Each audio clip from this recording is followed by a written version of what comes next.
Okey, hari ni kita nak pergi Genting jap. Saya nak bawa satu tempat yang okey lah untuk family.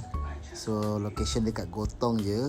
So yang ni bilik yang kita ambil ni resident Geo 38 resident. Okey, tingkat 16. So bestnya bilik dia, rumah ni ada 2 bilik.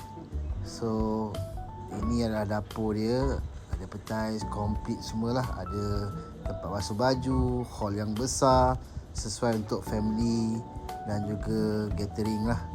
So yang ini bilik untuk anak-anak dan yang ini bilik utama lah, siap ada balcony.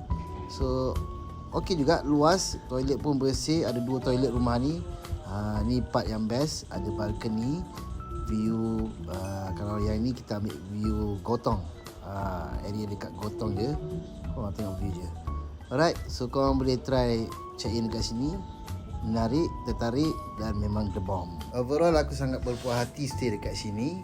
Complete semualah, nak masak kat sini pun boleh, nak basuh baju pun boleh, sesuai untuk family. Ini view waktu malam, view daripada balcony kami. Jika video ini manfaat, like, follow dan share. Manfaatkan 5 butang di sebelah anda.